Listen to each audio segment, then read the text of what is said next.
Hello everyone, I am Sandeep Kumar. Welcome to all of you on my YouTube channel Social with Sandeep.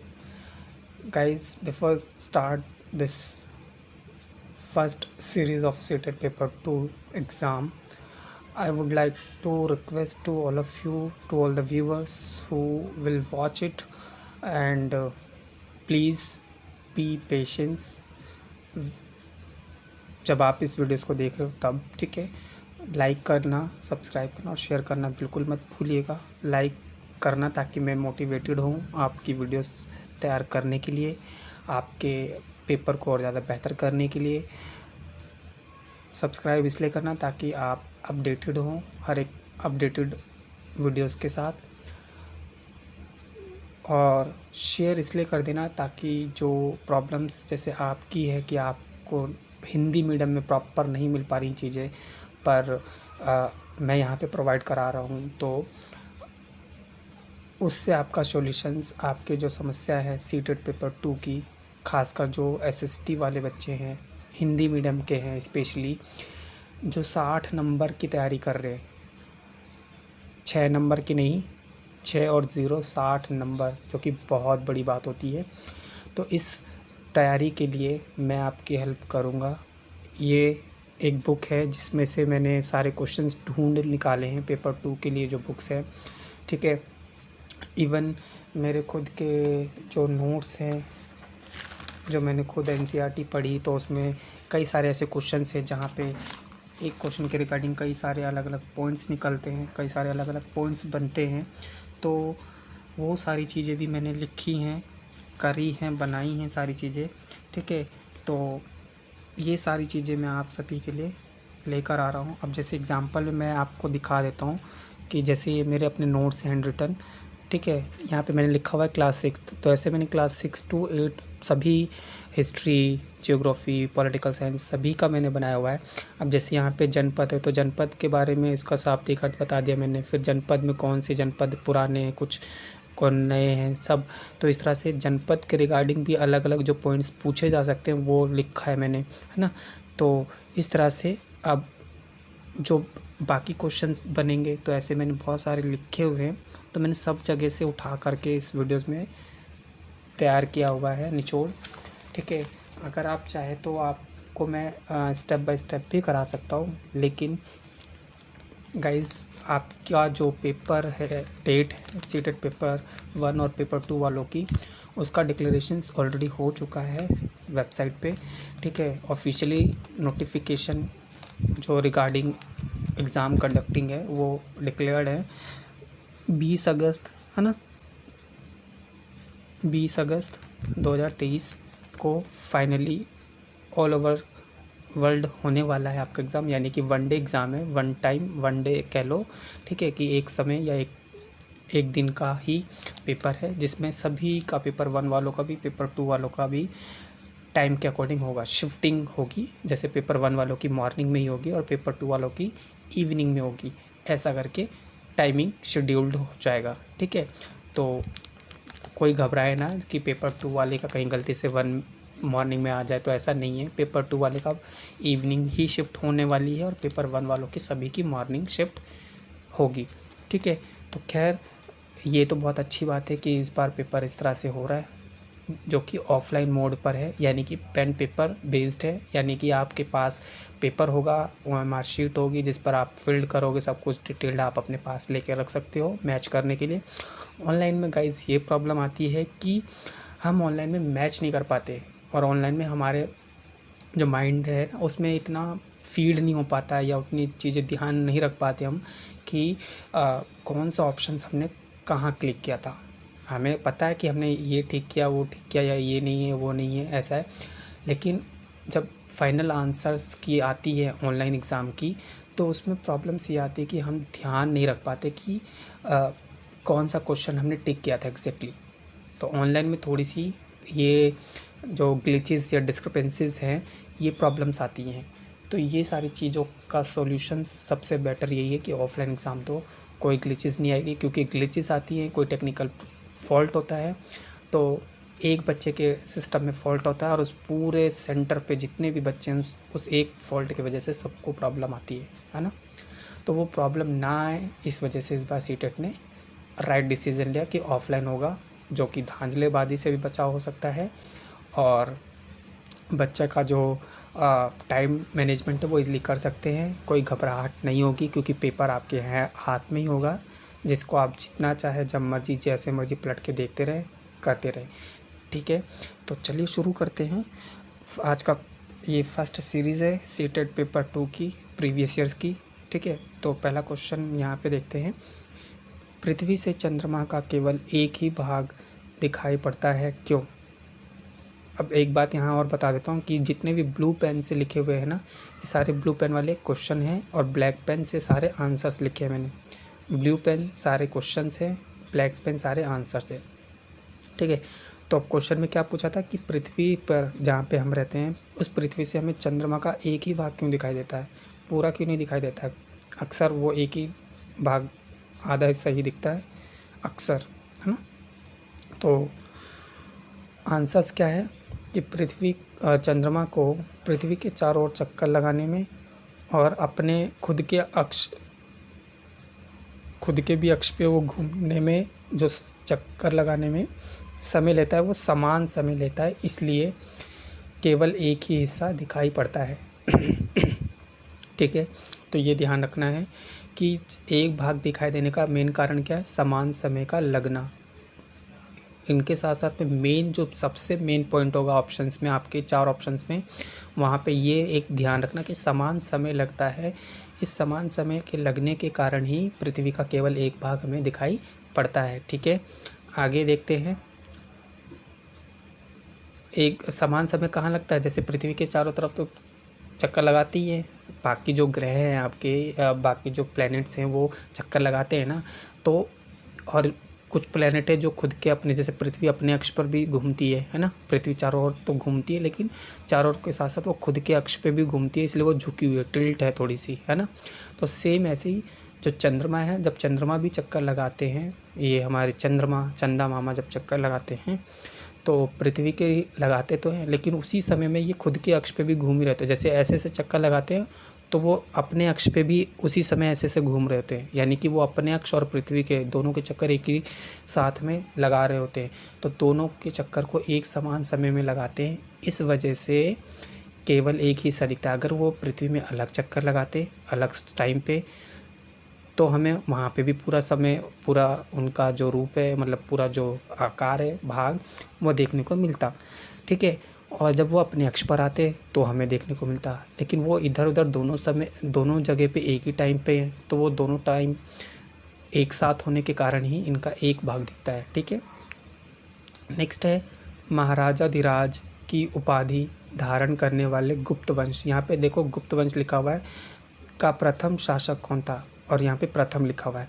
ठीक है, देखो यहाँ पे question में क्या क्लैरिटी, मतलब क्या इजी कर दिया आपके लिए कि महाराजाधिराज, यहाँ पे देखो संधि विच्छेद करोगे कि महाराज और अधिराज, तो महाराज अधिराज शब्द जो अलग अलग हैं उनको एक साथ कर दिया, महाराजाधिराज कर दिया है। ठीक है, तो महाराजाधिराज की उपाधि धारण करने वाले गुप्त वंश का पहला शासक कौन था?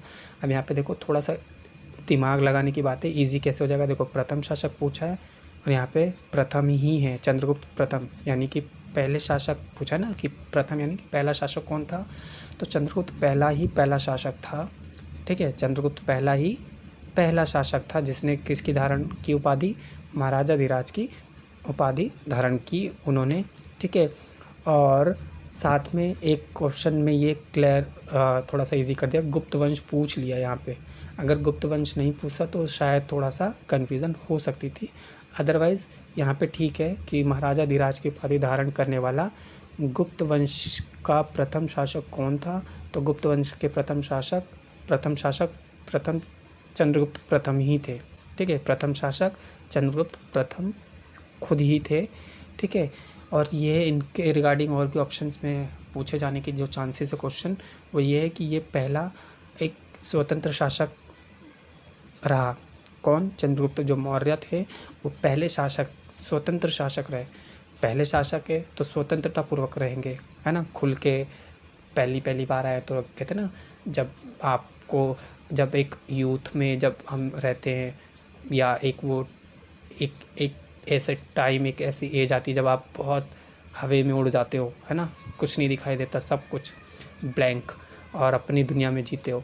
फिर एक बार कस की ठक्कर लगती है और फिर सब दिमाग झन्नाटे से एकदम से दिमाग में सब कुछ आता है कि हमने क्या किया, अब क्या नहीं करना है, अब क्या करना है या कैसे करना है, तब तब सोचते हो। लेकिन एक एज आती है ना जब हम बहुत हवा में उड़ रहे होते हैं, किसी की नहीं सुनते, अब किसी एक पर्सनल लोगों की सुनते हो और पर्सनल लोगों की गुण गाने लग जाते हो, है ना, करते हो ना सभी, कि एक ऐसा टाइम आता है जब आप किसी की सुनो ना सुनो, बस एक इंसान की ज़रूर सुनते हो अपनी, और उसी के गुण गाते हो, उसी की पूजा करते हो, ये सब करते हैं, है ना, मोस्टली।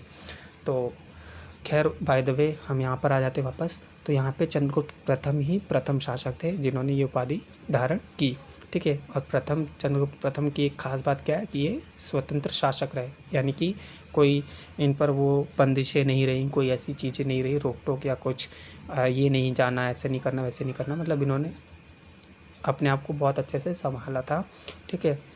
और ये पूछा जा सकता है कि चंद्रगुप्त जो गुप्त वंश के संस्थापक कौन है, तो श्रीगुप्त का पोता, यानी कि श्रीगुप्त के पोते थे कौन, चंद्रगुप्त प्रथम। अब इनके बाद तो पहला जो बच्चा हुआ है यानी कि चंद्रगुप्त प्रथम है, तो यानी कि घर में जो पहला बच्चा हुआ वही तो पोता होगा ना। तो श्रीगुप्त के पोते चंद्रगुप्त प्रथम ही थे, स्वतंत्र शासक रहे, महाराजाधिराज की उपाधि भी धारण की, श्रीगुप्त के पोते थे। श्रीगुप्त कौन है, गुप्त वंश के संस्थापक हैं, ध्यान रखना, गुप्त वंश के संस्थापक श्रीगुप्त गुप्त वंश के संस्थापक रहे, ठीक है। विक्रमादित्य किसे कहा गया है, ये क्वेश्चन कई बार देखा गया है, not seated in only in SSC, in other TET और इन अदर कॉम्पिटिटिव एग्ज़ाम, ठीक है। विक्रमादित्य चंद्रगुप्त द्वितीय को ही कहा जाता है, ये ध्यान रखना। देखो विक्रमादित्य यहाँ पे द्वितीय यानी कि 2 और चंद्रगुप्त द्वितीय यानी कि 2, तो विक्रमादित्य चंद्रगुप्त द्वितीय ये दोनों एक ही हैं, ठीक है, ये ध्यान रखना है। और दोनों में द्वितीय द्वितीय रहा है, तो थोड़ा सा ट्रिकली बता रहा हूँ, तो थोड़ा सा यहाँ पे ध्यान रखना कि चंद्रगुप्त द्वितीय बोले या विक्रमादित्य, दोनों सेम ही हैं।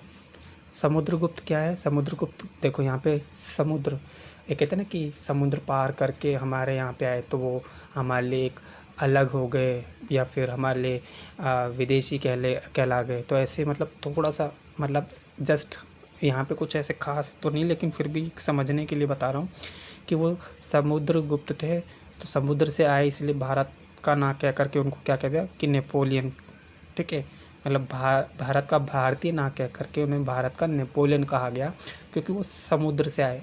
ट्रिक बता रहा हूँ याद करने के लिए कि समुद्र से आए थे, इसीलिए उनको भारत वालों ने सब भारतीय ना कह करके क्या कह दिया कि भैया तुम तो नेपोलियन हो, ऐसे जस्ट याद करने के लिए बता रहा हूँ, ठीक है। कोई कॉन्ट्राडिक्टरी कुछ ऐसी चीज़ नहीं करनी है आपके अपने मन में, ठीक है।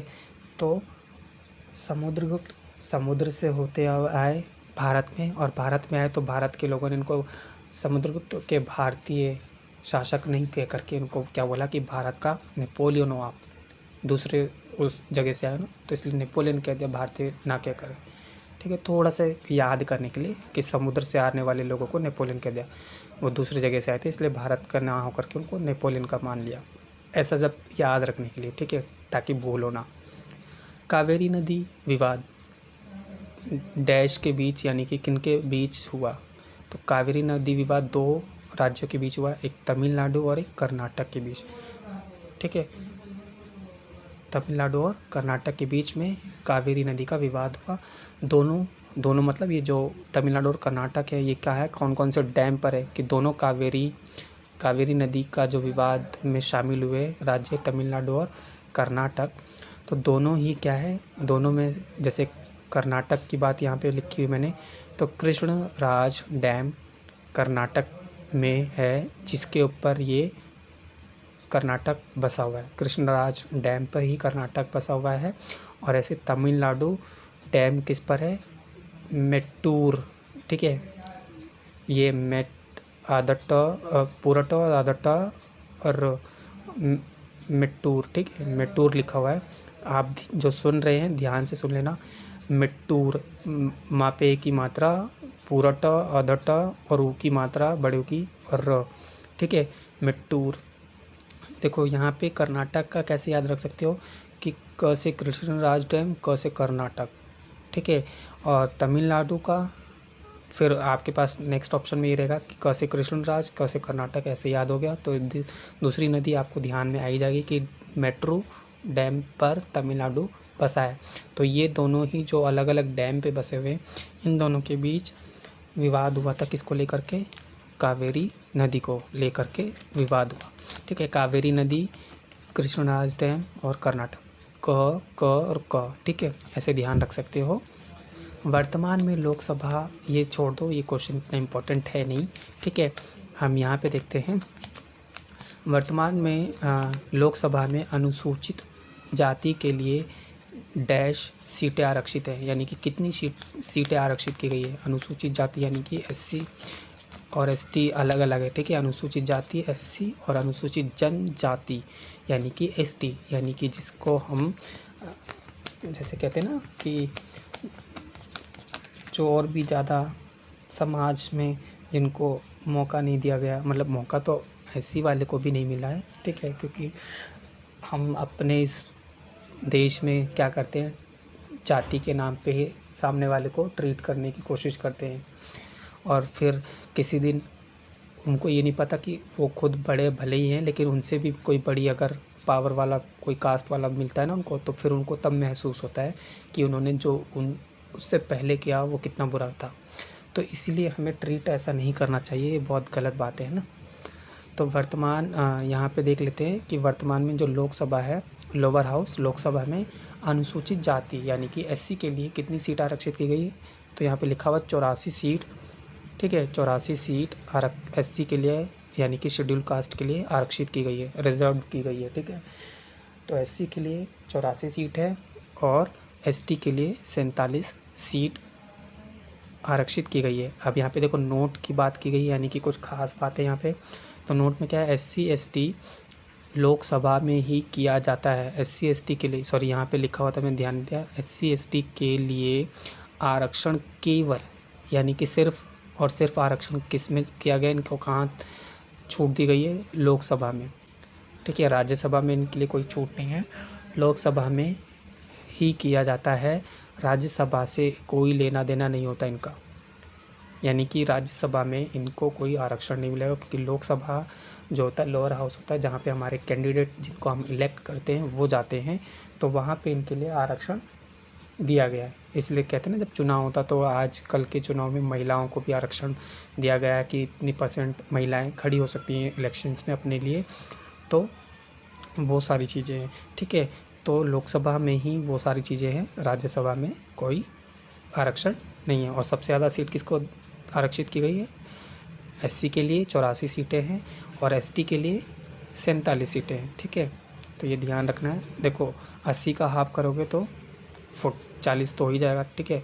तो यहाँ पे थोड़ा सा बस 3 और 4 नंबर का बाकी का फ़र्क है। तो यहाँ पे 84, यहाँ पे 47 एसटी के लिए। आगे है, बड़ी मात्रा में शुतुरमुर्ग के अंडे पाए गए हैं। अब बड़ी मात्रा में कहाँ पे पाए गए हैं शुतुरमुर्ग के अंडे? शुतुरमुर्ग के अंडे पिद्दे से तो होते नहीं हैं, ये खुद ही इतने बड़े बड़े दिखते हैं, तो इनके अंडे भी बड़े बड़े ही होंगे, है ना। तो शुतुरमुर्ग के अंडे पाटने में पाए गए। पाटने कहाँ पर है, महाराष्ट्र में है, ठीक है। शुतुरमुर्ग के अंडे कहाँ पाए गए हैं, महाराष्ट्र में। महाराष्ट्र में कौन सी जगह पे, पाटने में, ठीक है। शुतुरमुर्ग के अंडे महाराष्ट्र में पाए गए। महाराष्ट्र में कहाँ, पाटने में, ठीक है। और इसके रिगार्डिंग क्या बात है देखते हैं। यह पुरापाषाण, वैसे ये पुरापाषाण नहीं, ये महापाषाण काल में आता है। महाराष्ट्र में आपको दिखा देता हूँ एग्जाम्पल भी, ठीक है। आप यहाँ पे इसको सही कर लेना, मैं आपको दिखा देता हूँ, ठीक है। मैं आपको 1 सेकंड में दिखा देता हूँ, नोट्स में जो लिखे हुए हैं वो मैं दिखा देता हूँ आपको, ठीक है। यहाँ पे देखो लिखा हुआ है ना ब्रह्मगिरी, ये लिखा हुआ है ना ब्रह्मगिरी सबसे ऊपर, महापाषाणिक पुरा स्थल, जो बड़े से भी बहुत ज़्यादा बड़े पूरा स्थल हैं, जैसे western Ghat of Maharashtra, Maharashtra का ब्रह्मगिरी, ठीक है। और पुरापाषाण में करनूल गुफाएं, हुंसगी और भीमटेक। भीमटेक फेमस रहा है हर क्वेश्चन में ज़्यादातर, जो मध्य प्रदेश का है। ठीक है, तो इसको हम सही कर लेते हैं। महाराष्ट्र का जो है ये महापाषाणिक पुरस्थल है। ठीक है, आप ठीक कर लेना कि महापाषाणिक पुरस्थल कौन सा है।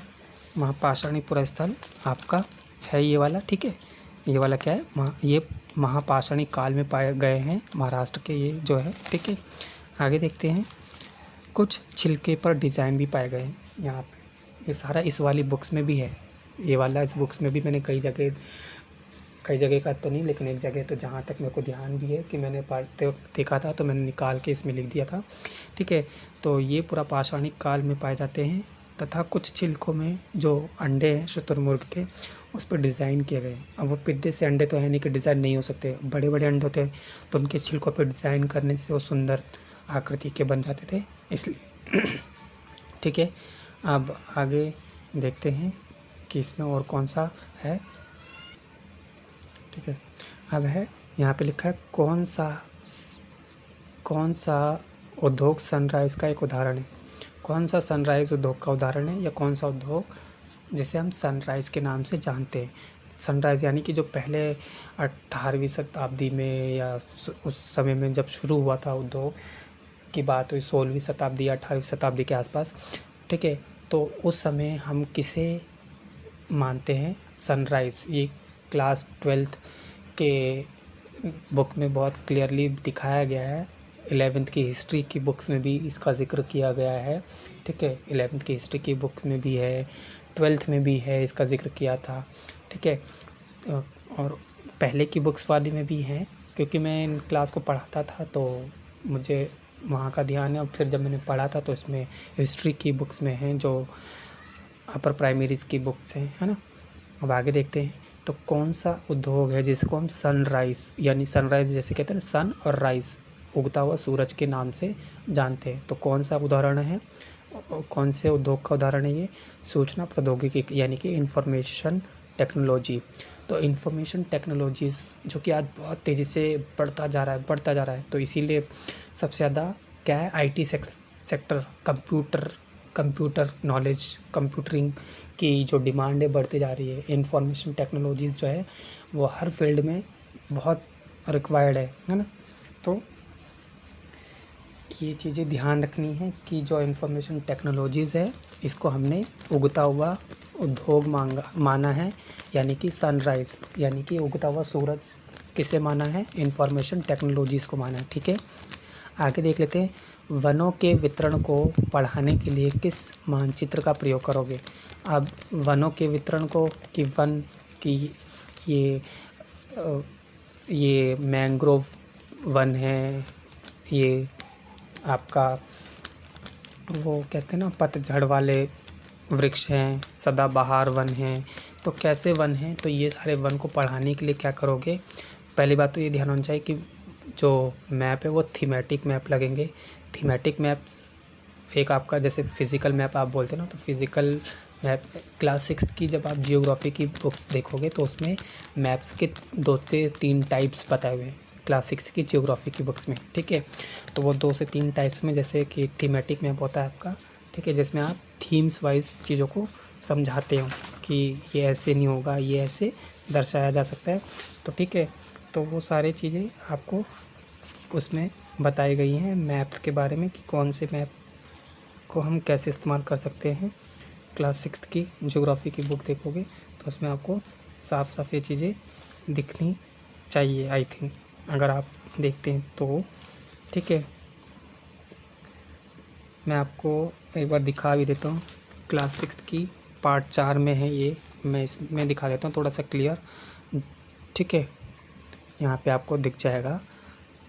तो मैं आपके लिए बहुत ऑथेंटिकली सारी चीज़ों को लेकर आ रहा हूँ। बस गाइस आप पढ़ लेना ध्यान से। देखो, मानचित्र के प्रकार लिखे ना, 3 प्रकार के, भौतिक मानचित्र, राजनीतिक मानचित्र और थीमेटिक मानचित्र।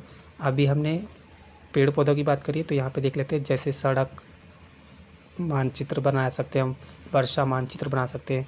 देखो यहाँ पे वन आ गया ना, वन तथा उद्योग आदि को दर्शाने के लिए थीमेटिक मानचित्र का इस्तेमाल किया जाता है। राजनीतिक में क्या होता है, राजनीतिक में राज्य, नगर, शहर, गांव, विश्व आदि इन सबको दर्शाया जाता है। ठीक है, तो ये ध्यान रखना कि थीमेटिक में थीम वाइज सड़क वगैरह का मानचित्र बना दिया, पेड़ पौधों का बना दिया, उद्योग का बना दिया, वर्षा हो रही है उसका, तो ये सारी थीमेटिक मैप के पार्ट हैं। राजनीतिक मैप में क्या करते हैं हम, राजनीतिक में हम जब किसी स्टेट को लोकेट करना है, किसी कंट्री को लोकेट करना है आपको, है ना, या किसी सिटीज़ को लोकेट करना है, विलेजेस को लोकेट करना है, स्टेट को लोकेट करना है, तो ये सब राजनीतिक यानी कि पॉलिटिकल मैप में आएगा आपके। ठीक है, और भौतिक यानी कि फिज़िकल मैप में जब आपके आसपास के पर्वत, पठार, मैदान, नदी, महासागर है, ये सारे, इन सबको आप भौतिक मैप में दर्शाएंगे। ठीक है, नेक्स्ट अब देखते हैं आगे क्वेश्चन में। ठीक है, तो ये आपको दिखा दिया ऑथेंटिकली प्रूफ कि मैं ऐसे वैसे कहीं से कुछ नहीं लेकर आ रहा हूँ, मैं सब जगह से इकट्ठा करके मैंने अपनी तैयार किए हैं जो वही आपको करा रहा हूँ मैं। ठीक है, बाकी तैयारी करना आपके ऊपर है, करोगे तो आपका फ़ायदा, नहीं करोगे तो आपका ही नुकसान है, मैं इसमें कुछ तो कर नहीं सकता ना।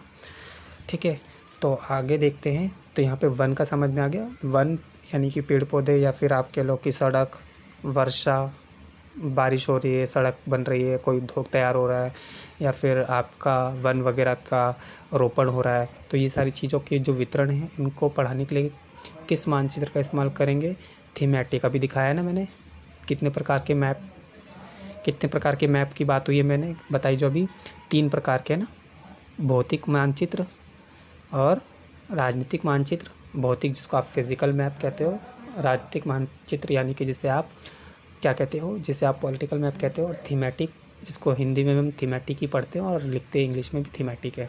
ठीक है, तो थीमेटिक मैप या विषयगत मानचित्र। ठीक है, थीमेटिक यानी कि विषयगत मानचित्र किसी एक विषय पर जो आधारित हो बेसिकली। ठीक है, जैसे हम सिर्फ वन की बात करें तो वन, सिर्फ एक ही थीम की बात हो रही है वन की, तो या फिर सिर्फ सड़क सुरक्षा या सड़क से संबंधित जो मानचित्र बनता है कि ये इस एरिया का या इस पूरे इलाके की सड़क का जो मैप है कि कौन सी सड़क कहाँ जाती है, कहाँ से मिलती है, कहाँ से निकलती है, ये सब। तो ये सारी चीज़ें सिर्फ एक एक विषय पे आधारित है, तो इसलिए एक थीम पर आधारित होने के लिए इसको हमने थीमेटिक नाम दिया हुआ है। ठीक है, आगे देखते हैं। वायुमंडल की दूसरी परत में ओजोन परत पाई जाती है। ठीक है, वायुमंडल की दूसरी परत में ओजोन परत पाई जाती है। तीसरी परत में, वायुमंडल की दूसरी परत का नाम मैंने यहाँ पे लिख दिया है। ठीक है, थोड़ा सा मैं जब पढ़ता था या जब मैं पढ़ रहा था इन सब चीज़ों को, तो मेरे दिमाग में जब लिखता था तो ये सब लिखते एकदम से आ जाती थी चीज़ें, तो कर देता था मैं कि चलो ठीक है, मेरी जैसे आज काम आ रही है, मैं अपना काम कर पाया हूँ तो वैसे दूसरे लोग भी कर पाएँ, है ना। तो वायुमंडल की दूसरी परत, अभी इन परतों के बारे में भी देखेंगे हम। ठीक है, तो दूसरी परत कौन सी है, समताप मंडल। ठीक है, दूसरी परत का नाम समताप मंडल है। ठीक है, स्ट्रेटोस्फेयर, तो यानी पहली जो परत है वो हम पढ़ेंगे कि क्या है पहली परत। ठीक है, जैसे समताप मंडल है, मध्य मंडल है ना, या आयन मंडल है, तो कौन कौन सी चीज़ें हम देखेंगे। तो वायुमंडल की दूसरी परत जिसमें ओजोन परत होती है, और ओजोन परत क्या करती है, हमारी सुरक्षा करती है। ठीक है, धूप वाली वो कैंसरिक जो रेज़ होती है ना, वो ऐसी किरणों से जो कैंसर का कारक होती है, त्वचा कैंसर का, स्किन कैंसर का, उससे हमें प्रोटेक्ट करती है ओजोन लेयर। ठीक है, तो ओजोन परत पाई जाती है। अब यहाँ पे एक क्वेश्चन में ही एक आंसर क्या मिल गया आपको कि ओजोन परत कौन से, वायुमंडल की कौन सी परत में ओजोन लेयर आपको मिलेगी, दूसरी परत में। दूसरी परत का नाम क्या है, समताप मंडल। ठीक है, मध्य मंडल, समताप मंडल, आयन मंडल, ऐसे ऐसे सारे नाम हैं, पढ़ेंगे हम, चिंता मत करना। तीसरी परत यानी कि मध्य मंडल। ठीक है, तीसरी परत का नाम क्या है, मध्य मंडल। इस परत में उल्कापिंड में आकर जल जाते हैं। ठीक है, तो पहली परत, दूसरी परत का क्या नाम है, यहाँ पे क्वेश्चन में क्या था कि वायुमंडल की दूसरी परत में ओजोन परत पाई जाती है, उस परत का नाम पूछा था बेसिकली, तो यहाँ पे परत का नाम है समताप मंडल। ठीक है, और तीसरी तीसरी परत का क्या नाम है? तीसरी परत आपकी कौन सी है? मध्यमंडल। मध्यमंडल यानी कि जो जिसमें उल्कापिंड आके जल जाते हैं। तो ये ध्यान रखना, एक क्वेश्चन पूछे जा सकते हैं कि उल्कापिंड किस में आके एक कहते हैं ना कि शूटिंग स्टार्स दिखते हैं, यानी कि कुछ इधर से उधर। तो बेसिकली उल्कापिंड आपको देखने को मिलेगा कि वो उल्कापिंड जो है वो तीसरी परत में आपको मिलता है, जहाँ पे वो आके जलते हैं। ठीक है। ध्रुव तारा किस दिशा में दर्शाया जाता है? तो ध्रुव तारा आपको बेसिकली नॉर्थ यानी कि उत्तर दिशा, जो आपके अनुसार आपकी उत्तर दिशा होगी, तो वो उस दिशा में आपको ध्रुव तारा देखने को मिलेगा। ठीक है। ध्रुव तारा पोल स्टार या नॉर्थ स्टार भी कहा जाता है ध्रुव तारे को। ध्यान रखना, ध्रुव तारे को पोल स्टार क्यों कहा जाता है कि नॉर्थ, जैसे कहते हैं नॉर्थ पोल और साउथ पोल, तो नॉर्थ डायरेक्शन में है तो इसलिए नॉर्थ डायरेक्शन में जो है, तो इसलिए इसको पोल स्टार भी कहा जाता है कि बेसिकली नॉर्थ पोल और साउथ पोल। तो नॉर्थ पोल में है, नॉर्थ यानी कि उत्तर में है, और पोल यानी कि जैसे कहते हैं ना उत्तरी गोलार्ध और दक्षिणी गोलार्ध, तो इसलिए इसको पोल स्टार भी नाम दिया गया है। ठीक है। नॉर्थ स्टार बोलो या पोल स्टार बोलो, कंफ्यूज नहीं होना है। और ये नॉर्थ स्टार या पोल स्टार या उत्तर दिशा में कौन सा तारा दिखता है आपको, ये ध्यान रखना है, ध्रुव तारा। ठीक है। अब ये कैसे देखोगे कि ध्रुव तारों द्वारा बनाई गई विभिन्न आकृतियाँ या आकृतियों को नक्षत्र मंडल, ठीक है, कॉन्स्टेलेशन कहा जाता है। ठीक है। तो ध्रुव तारे अलग अलग आकृतियाँ आप देखोगे इनकी बनती है। एक कहते हैं ना 7 स्टार करके वो एक आकृति बनती है, तो उसमें आपको ध्रुव तारा देखना है। तो ध्रुव तारे से ही ये आकृति को आप पहचान सकते हो।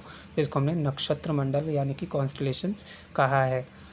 किस ग्रह को पृथ्वी का जुड़वा ग्रह कहा जाता है? ठीक है। पृथ्वी के जुड़वा ग्रह का मतलब यानी कि पृथ्वी के समान दिखने वाला, पृथ्वी का जुड़वा यानी कि पृथ्वी जैसा ही दिखने वाला हूबहू ग्रह किसे कहा गया है? शुक्र ग्रह को। शुक्र ग्रह की पोजीशन क्या है? सेकंड नंबर का ग्रह है। ठीक है। ये पोजीशंस कैसे है ये हम करेंगे उसके बारे में भी, कि कैसे आपको ध्यान रखना है कि ये सेकंड नंबर पे वो कौन सा ग्रह, थर्ड पे कौन सा, फोर्थ पे। ठीक है। तो एक क्लास 6 की बुक में ये दिखाया हुआ है, एक पैरा में, एक स्टार्टिंग में ही चैप्टर में कुछ लिखा हुआ है इस तरह से कि MY very VERY very efficient mother. तो एफिशिएंट पूरा नहीं लिखा है, एफिशिएंट का एक लेटर ले लिया है, मदर का एक लेटर ले लिया है ना, जस्ट सर्वस नूडल ऐसे करके, तो ये सारा है। तो हम करेंगे किस ग्रह को पृथ्वी का जुड़वा ग्रह का, यानी पृथ्वी का हूबहू दिखने वाला ग्रह किसका है? क्या नाम है? शुक्र ग्रह है। कौन से नंबर का? सेकंड नंबर की पोजीशन से। इसकी खास बात क्या है? यह सबसे ज़्यादा गर्म ग्रह भी होता है, जो सूर्य की रोशनी को रोकने का काम भी करता है। ठीक है। तो शुक्र ग्रह क्या करता है? क्योंकि पृथ्वी की पोजीशन क्या है? थर्ड नंबर पे है। ठीक है। अर्थ हमारा थर्ड नंबर पे है, लेकिन आकृति के मामले में अगर उसकी पूरी आकृति देखें तो 5वें नंबर पे आता है। ठीक है। ये सब मैंने लिखा हुआ है, कराते जाऊँगा जब, तो अपने आप पता चल जाएगा। ठीक है। तो रोशनी को रोकने का काम कौन करता है? शुक्र ग्रह। और शुक्र ग्रह इसीलिए सबसे ज़्यादा ग्रहों में सबसे ज़्यादा गर्म ग्रह भी शुक्र ग्रह है। ठीक है। और सेकंड नंबर का है, और इसी शुक्र ग्रह को पृथ्वी का जुड़वा यानी कि पृथ्वी के जैसे दिखने वाला ग्रह देखा या माना गया है। ठीक है। इसमें क्या बात और की गई है कि कार्बन डाइऑक्साइड को सोख लेता है। तो ये जो ग्रह है वो क्या करता है? एक ऐसी चीज़ को सोख लेता है जिससे हमारे को नुकसान हो सकता है। कार्बन डाइऑक्साइड गैस होती है ना, जिससे हमें नुकसान हो सकता है, हमारे जान का खतरा होता है। तो उस तरह की जो गैस है उसको रोकता है, सोख लेता है शुक्र ग्रह। ठीक है। नील आर्मस्ट्रॉन्ग पहली बार चांद पर उतरे कब? तो पहली बार कब उतरे? 21 जुलाई 1969 में उतरे। किंतु यहाँ पे देखो स्टार लगा के मैंने कुछ लिखा हुआ है कि किंतु अमेरिका में 20 जुलाई माना जाता है। अमेरिकन जो हैं उनका मानना है कि जो आर्मस्ट्रॉन्ग हैं, नील आर्मस्ट्रॉन्ग, मोस्टली बच्चे ने ये नाम सुने हुए हैं कि चांद पे पहले कदम रखने वाले व्यक्ति थे। लेकिन कब रखा था इन्होंने? जुलाई में रखा था। हमारे इंडियन जो स्पेस है इंडियन स्पेस रिसर्च जो सेंटर है उनके अकॉर्डिंग ऐसा ही मानना है कि 21 जुलाई को रखा गया था कदम, लेकिन एक दिन पहले अमेरिकन वालों ने माना है इसे। भारत का केवल एक व्यक्ति था, वो कौन थे? भारत का केवल एक व्यक्ति थे, वो कौन थे? राकेश शर्मा, जो स्पेस में गए थे। आगे लिखा है कल्पना चावला जो महिलाओं में, और सुनीता विलियम्स महिलाएं जो भारतीय मूल हैं किंतु भारत की नहीं है। यह यूएस सिटीजन्स की महिलाएं थी, ठीक है। ये यूएस यानी कि यूनाइटेड स्टेट ऑफ अमेरिका, ठीक है। तो हमारे आपने ये नाम कई बार सुना होगा ना कि Kalpana Chawla, Sunita Williams, even 5th class की 4th क्लास की किसी न किसी बुक में उनका जिक्र भी किया गया हुआ है, सुनीता विलियम्स जी का और कल्पना चावला जी का, है ना। तो ये दोनों महिलाएं जो भारतीय मूल की, भारतीय सिर्फ मूल है, मतलब ओरिजिन जिसे कहते हैं ना कि यहाँ पे रहने, काम करने, यहाँ से जाने आने का सब चीज़ ऐसे। तो ये भारतीय मूल है किंतु भारत की, पूरी तरह से भारत की नहीं है, ये अमेरिका की है, यूनाइटेड स्टेट ऑफ अमेरिका की नागरिकता है इनकी, ठीक है। और भारतीय मूल में जैसे कि भारत, ये यहाँ पर जैसे कहते हैं ना कि आप भारत के और आप किसी अदर स्टेट में चले जाते हो या किसी स्टेट में नहीं, किसी अदर कंट्री में रहते हो, तो आपको भारतीय मूल कहा जाएगा वहाँ पे जब आप कुछ करोगे वहाँ पे अच्छा, या जब आपका कोई नाम होगा चर्चा में वहाँ पे कि आप ने ये अच्छे काम किए, या इस तरह से आपका इलेक्शन हुआ, या आप इस तरह के उसमें पार्टिसिपेटेड हो, तो आपको भारतीय मूल कह करके दिखाया जाएगा कि हमारे भारत की हैं और वहाँ पे रहती हैं, ठीक है। तो ये इन दोनों को यूएसए सिटीजनशिप का माना गया, लेकिन भारतीय मूल भी हैं। और मेल में सबसे पहले अगर भारत के उसमें पूछे तो भारत में मेल में राकेश शर्मा जी गए थे, और सबसे पहले जैसे बोला गया ना कि सबसे पहले किसने कदम रखा, नील आर्मस्ट्रॉन्ग ने। इनके बाद अगर पूछा जाए मेल में तो ये राकेश शर्मा भारत के थे, ठीक है। तो ध्यान रखना है। तो बाकी क्लास हम कल शुरू करेंगे, ठीक है। तो तब तक के लिए bye bye, take care all of you.